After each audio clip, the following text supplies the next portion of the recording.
जो हमारा टॉपिक है वो है गठबंधन की राजनीति। तो देखिए, सबसे पहले हम राजनीति का अर्थ समझेंगे कि आखिरकार की राजनीति का अर्थ क्या है। तो राजनीति को हम दो अप्रोच से समझते हैं। पहला कौन सा अप्रोच है? यथार्थवादी अप्रोच, रियलिस्टिक अप्रोच। अगर हम पॉलिटिक्स की परिभाषा दें, राजनीति की परिभाषा दें, तो राजनीति का मतलब होता है कि एक समाज में बहुत सारी कम्युनिटी होती है, बहुत सारे समुदाय होते हैं, और समाज में जो संसाधन है वो सीमित है, लिमिटेड जो है रिसोर्सेस है। तो समाज के सीमित संसाधनों पर समुदाय के बीच, व्यक्ति के बीच, एक देश का दूसरे देश के बीच जो कंपटीशन होता है, जो प्रतिस्पर्धा होती है, उसे हम राजनीति कहते हैं।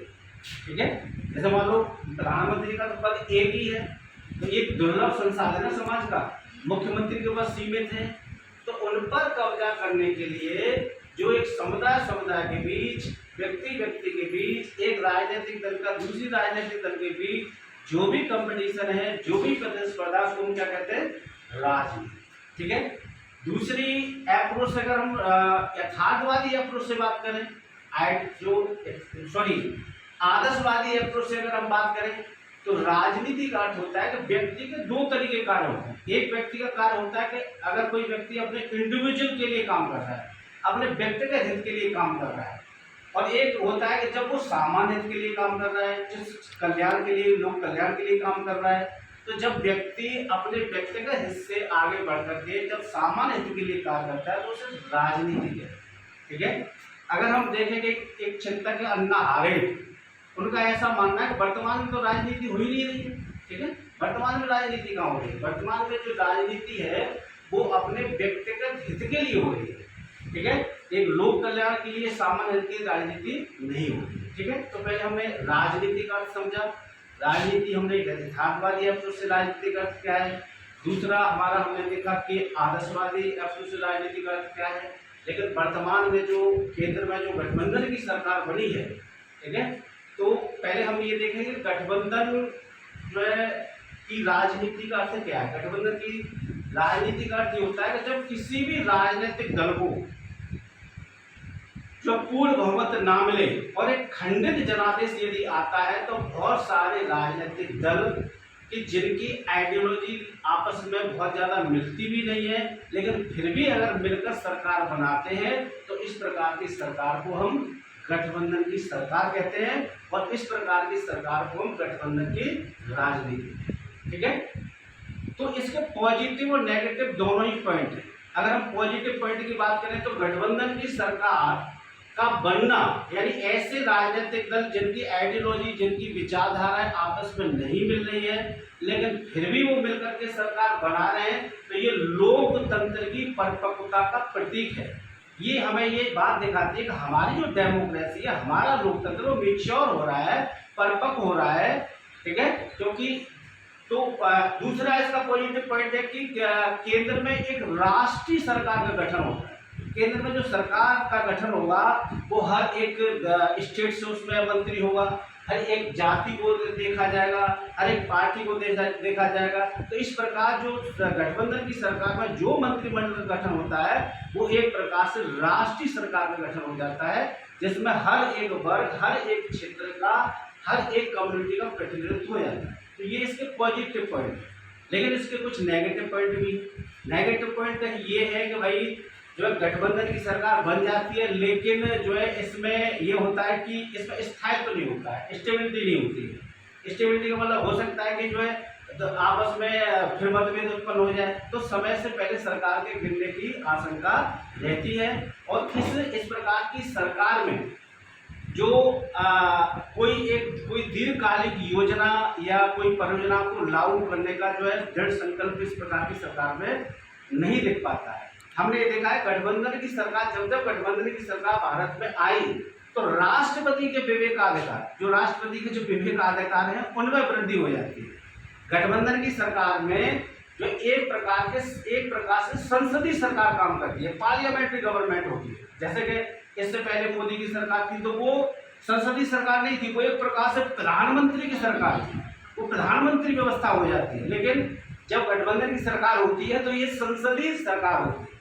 तो इस तरीके से जो है अगर हम देखें, अगर हम भारत के राजनीतिक दलों और भारत के पार्टी सिस्टम को देखें, तो पहले तो हम ये देखें भाई पहले तो हम ये देखेंगे कि जो है राजनीतिक दल जो है पहले तो राजनीतिक दल क्या होता है। पहले सबसे पहले बात है कि राजनीतिक दल या पॉलिटिकल पार्टी एक ऐसे लोगों का संगठन होता है जिनकी एक आइडियोलॉजी होती है और संवैधानिक तरीके से वो राष्ट्र का विकास करना चाहते हैं, राष्ट्रीय हित करना चाहते हैं, और यदि जनता सपोर्ट करती है तो वो सरकार बनाते हैं। तो इस प्रकार के संगठन को पॉलिटिकल पार्टी कहते हैं। पॉलिटिकल पार्टी विचारधारा के आधार पर, संख्या के आधार पर हम देखते हैं। अगर हम बात करें तो विचारधारा के आधार पर एक पार्टी ऐसी होती है जिसकी जो दक्षिणपंथी पार्टी होती है, ठीक है। दूसरी आपकी मॉडरेट पार्टी होती है, कम्युनिस्ट पार्टी होती है। अगर हम संख्या के आधार पर देखें तो वन पार्टी सिस्टम होता है, जैसे चाइना में वन पार्टी सिस्टम है, रसिया में वन पार्टी सिस्टम है। दूसरा टू पार्टी सिस्टम होता है, जैसे ब्रिटेन में है, जैसे अमेरिका में है। और भारत में जो है वो multi party system. Multi party system का मतलब बहुदलीय व्यवस्था है। अगर हम अपने राजनीतिक दलों के हिस्ट्री को देखें तो सबसे पहले 1950 से लेकर के 1967 तक एक दल का प्रतिनिधित्व, एक दल का प्रभुत्व रहा। यानी केंद्र में भी कांग्रेस थी और राज्य में भी कांग्रेस थी। पहली बार 1967 में 9 ऐसे स्टेट थे जहां गैर कांग्रेसी सरकारें बनी, यानी ऐसी सरकारें बनी जो कांग्रेस की सरकारें नहीं थी। और तो हमें लगा आगे चल करके पहली बार केंद्र में 1977 में जनता पार्टी की सरकार बनी, पहली बार, ठीक है। तो पहले कांग्रेस की केंद्र राज्य दोनों में रहती थी, विपक्ष ही नहीं था, कांग्रेस के लोग ही अपने पार्टी में विपक्ष का काम करते थे। तो 1977 में जब पहली बार जनता पार्टी की सरकार जो गैर कांग्रेस सरकार बनी थी, तो हमें लगा हमें भारत में टू पार्टी सिस्टम होने वाला है, ठीक है। लेकिन उसके बाद जो जनता पार्टी की सरकार बनी थी, आपको ये पता होना चाहिए कि 1975 में इंदिरा गांधी ने आपातकाल की घोषणा कर दी थी। कब? 25 जून 1975, ठीक है। बहुत सारे नेताओं को जेल में डाल दिया गया था। तो जो जेल में नेता थे उन सब ने मिलकर के अपने मतभेद, जो विचारधारा के आधार पर उनके बीच मत भिन्नता थी, उनको उन्होंने भुला दिया।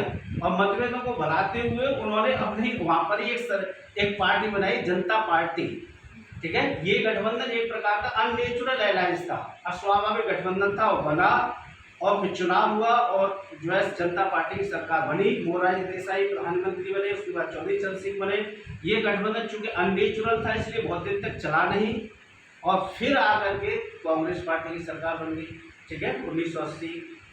आगे हम देखते हैं 1989 से लेकर के लगभग 2000 तक भारत में गठबंधन की राजनीति देखी, ठीक है। गठबंधन की राजनीति, बीपी सिंह आए, बीपी सिंह ने तीसरा मोर्चा बनाया। बीपी सिंह के बाद चंद्रशेखर बने, टीवी नरसिम्हा, देवेगौड़ा, आपका I.K. गुजराल, अटल बिहारी वाजपेयी। ये जो समय था ये गठबंधन की राजनीति का समय था।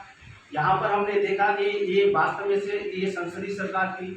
हमने ये देखा कि यहाँ पर राष्ट्रपति के विशेषाधिकारों में वृद्धि देखी गई थी। लेकिन आगे फिर 2000 के बाद दल प्रवाह सिस्टम होगा, जैसे यूपी, यानी कांग्रेस पार्टी और कांग्रेस पार्टी से मिलते जुलते जो भी राजनीतिक दल उन्होंने अपने दल प्रवाह बना लिया, जिसका नाम क्या था? यूपीए। और दूसरी तरफ बीजेपी की विचारधारा से मिलते जुलते जितनी पॉलिटिकल पार्टी उन्होंने अपना दल प्रवाह बनवा लिया, कौन सा? एनडीए। तो ये दल प्रवाह का सिस्टम रहा। फिर मोदी के काल में 2014-2019 में फिर जो है एक तरीके ऐसा लगा कि भारत में वन पार्ट जो है एक राष्ट्रीय पार्टियों का ही जो है समय आ गया है, ठीक है। लेकिन आज फिर वर्तमान में ये देखा जा रहा है कि फिर दोबारा से एक बार गठबंधन की राजनीति अस्तित्व में आई है, और ऐसा लग रहा है कि अब इस प्रकार की राजनीति में जो क्षेत्रीय क्षेत्र है उनकी भूमिका बढ़ रही है, ठीक है।